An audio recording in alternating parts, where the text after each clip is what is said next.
everyone, today we're going to watch Project Loki episode 6. So last episode, Lori was abducted and her life is possibly in danger alongside with 3 other girls, including my favorite character, Madonna. So I can't wait on how this episode will turn out. So let's get to it.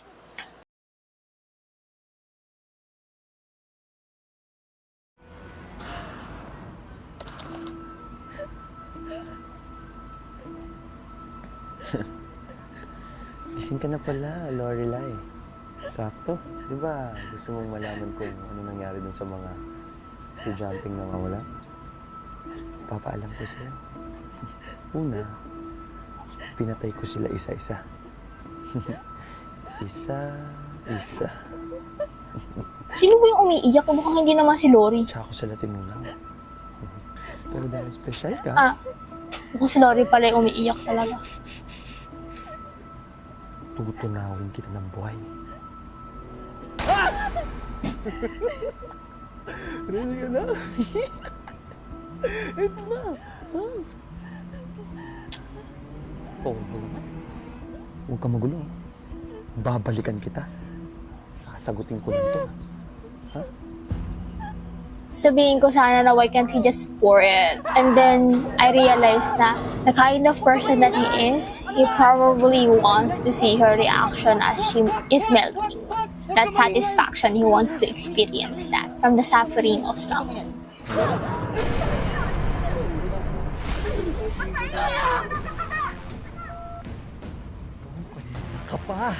Kanina ka pa!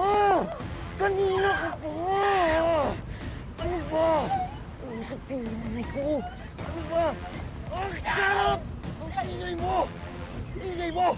Ha? Kanina ka pa talaga! It was not smart of Lori to make her move while he is still around. Pero now that I think about it, hindi naman para siya alis kasi palak niya nga pala siyang email as soon as possible. Very bobo din ako doon. Kagatin mo, Lori. Kagatin mo yung tenga. Kagatin mo yung tenga, be. Pwede mong kagatin yung tenga. Masakit ang tenga. Kinagat mo yung tenga, be.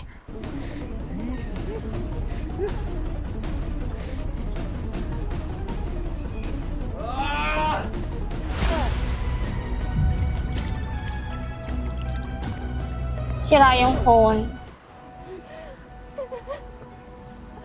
I don't think that he is Where you M. managed to kidnap I don't think that he is M. Feeling ko copycat siya ni M.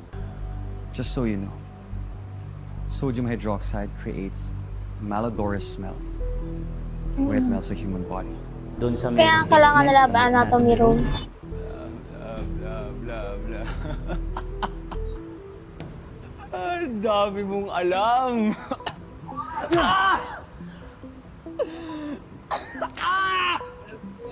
Basta mo ba? He wants to get I must caught. say, I'm a little disappointed in you.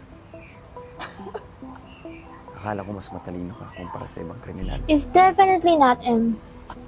It's just a copycat. Or probably like a pawn or something. An eye for an eye, and a tooth for a tooth. Babes, I don't think that you would have some kind of satisfaction with torturing him. Kasi he's just totally having fun with this. He's not feeling any kind of remorse. Oo, ako yung pumatay kay Genesis at dun sa mga babae. He doesn't know M. Pero, hindi ko nga kilala yung Rhea na yun eh. Tsaka hindi ako si M! Hindi ako si M! Kapag ginawa mo yan, wala kang pinagkaiba sa kanya. Besides, wala tayong proof beyond reasonable doubt na siya yung pumatay kay Rhea. One thing that you can say is that he killed Mylene and other girls with the initial of M. The monster that you once fought.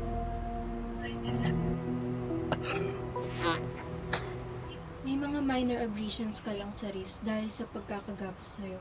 Pero bukod doon, wala ka ng ibang injuries. Okay ka lang? Kailangan mo po ng therapist, bebe. I hope that they would recommend her going to a therapist or a Dito sa psychologist. infirmary, ginagamot namin ang may mga physical na karamdaman.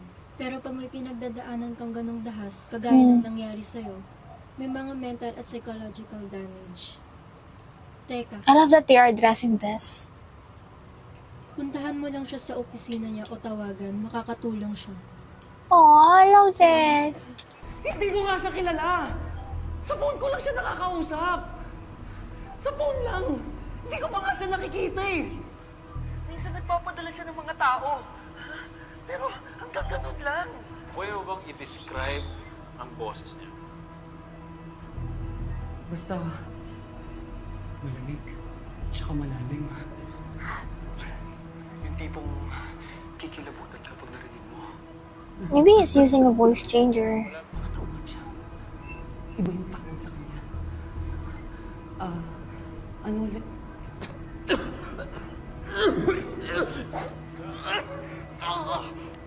John? John! Tumawag kayo ng ambulansya! Parang bumubuka-buka pa yung bibig ni John dito sa video. Meron siyang sinasabi.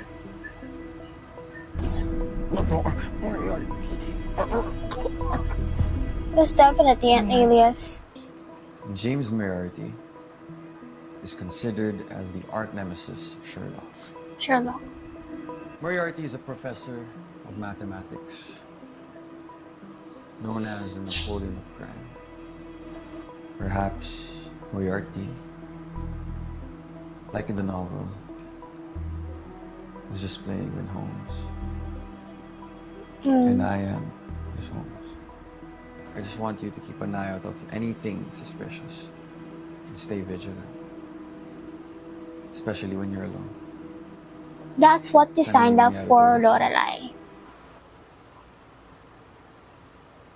Pero wala na talaga si Madonna, baby. No! Fave character ko! Sorry sa istorbo. Can I come in? Oh, of course. Pasok ka. Meron kasi kaming ghost hunting activity dun sa abandoned school building. 5 min nahuli kami. Ito. Panoorin niyo. Ito. Totoo naman. May palabra de honor ka ba, Loki? That question is relevant because Kami na nagpa-fee mo sa inyo club. I don't usually owe a favor to anyone, but we may owe. Mm. Yay! Okay, so kita-kits tayo sa abandoned school building, ha? Send ko na lang sa inyo yung address. Huwag mo kami gaghost, ha?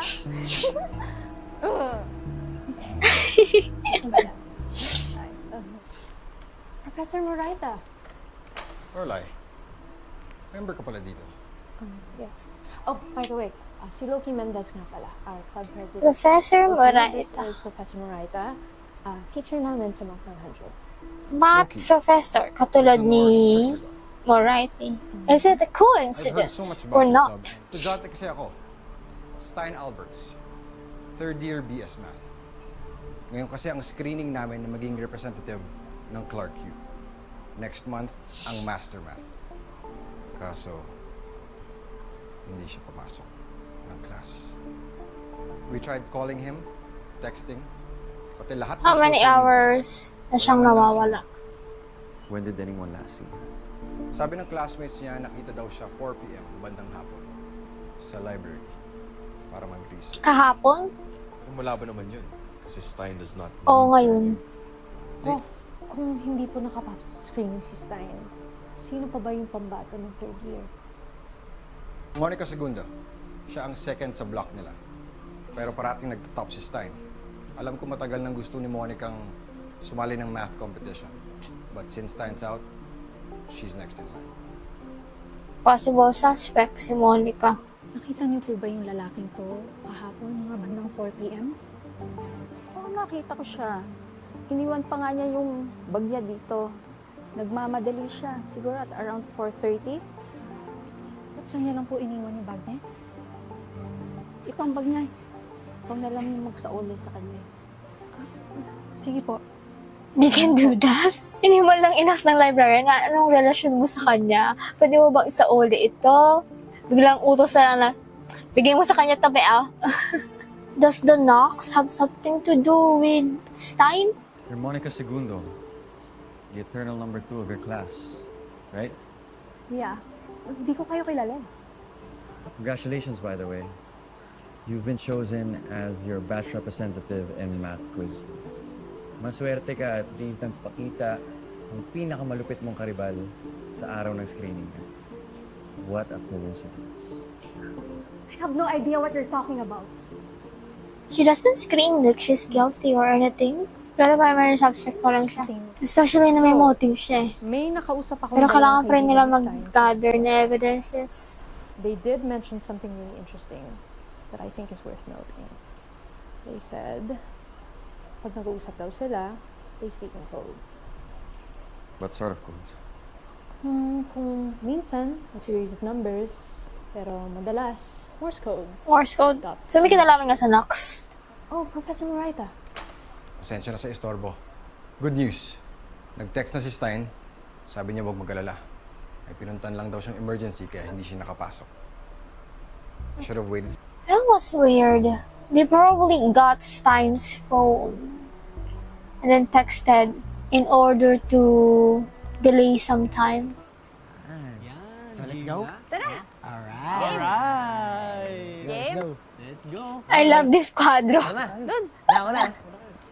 Oh, una kayo. Alright! Papasok na kami. Guys?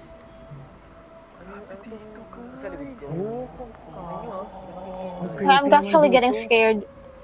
I don't like recorded videos pa naman. Recorded videos just has some kind of like, alam mo yung mga found footage ng mga horror movies, I don't like it. May something sa butas. Ha? Teka, check ko lang. Andrew, ano ba? Ano ka mamaya? Mapano ka pa? Huwag mo na ituloy yun. Check ko lang. Ano ba? Parang Andrew! Shit, kinakabahan ako ah. Uy, huwag kayong magja-jump scare. Please no jump scare, please no jump scare, please no jump scare, jump scare. No jump scare, no jump scare, no jump scare, no jump scare. You said that there were 3 knocks before the scratches.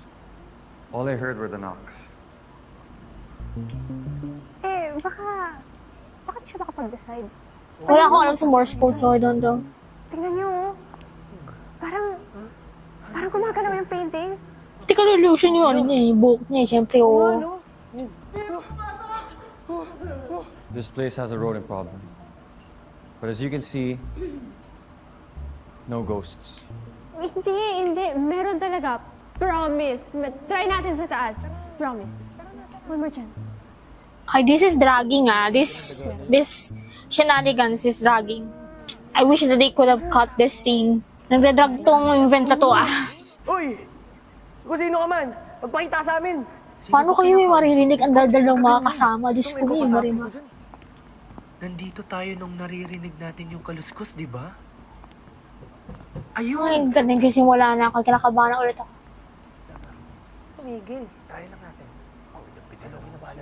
Ayun, nag-scratch. Knocks and scratches, dots and dashes. Nag-rap ka ba? That was a good one. If you can hear me, knock, so we know where you are.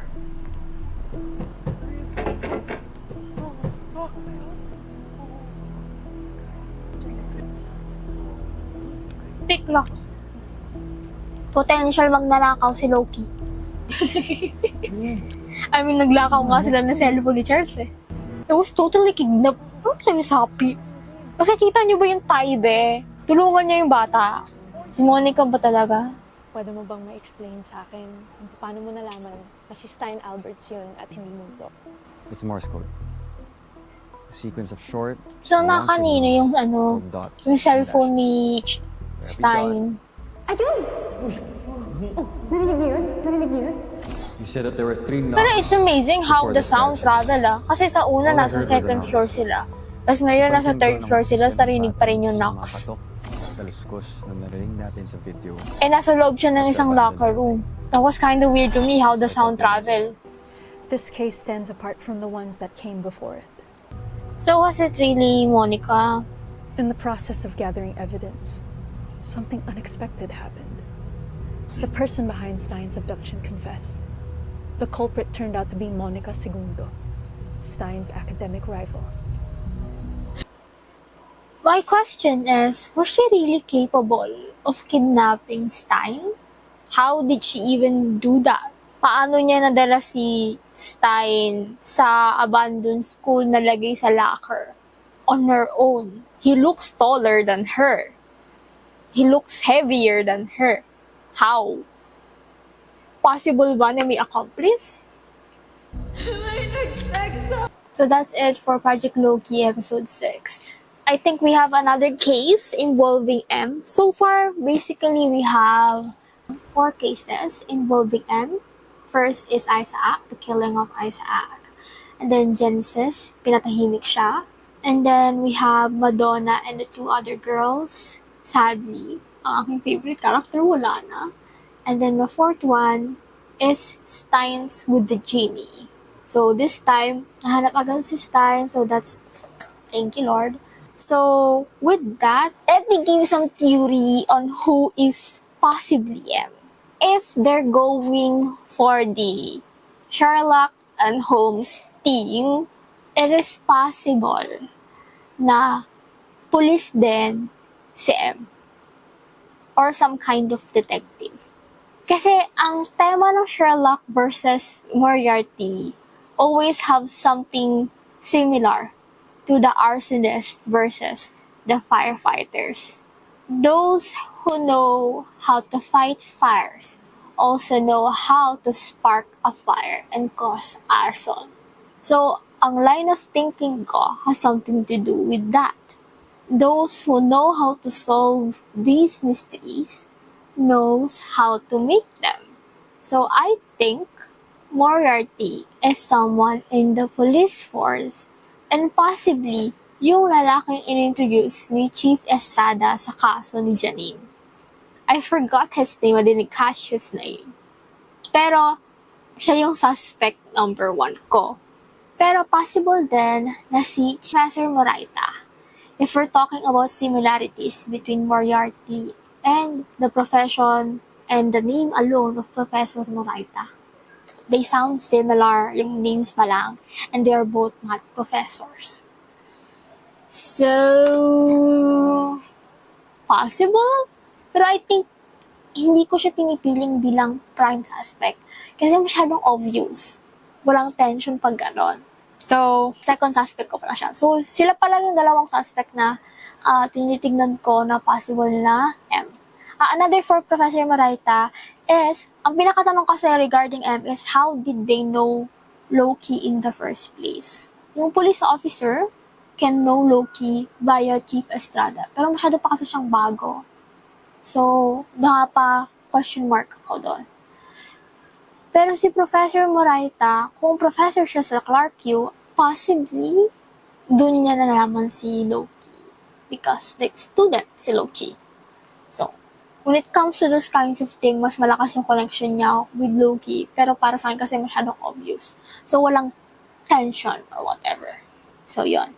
So far, ang review ko naman for this episode, I love the found footage aesthetic na ginamit nila. Especially na they are collabing with Paranormal Club. So, it really like brings out the horror element. Usually, yung ganong type of effect is ginagamit sa mga horror stories, which is in line with the Paranormal Club collab. Pero may mga parte lang talaga nagdadrag. Feeling ko yung parte na parang hinahanap nila yung sound, naglalakad sila. Feeling ko nag-drag siya for me. Kasi parang nawala yung tension dahil sa sobrang haba niya para sa akin. So, yun. So, that's it for Project Loki episode 6. Ayun. Bye-bye.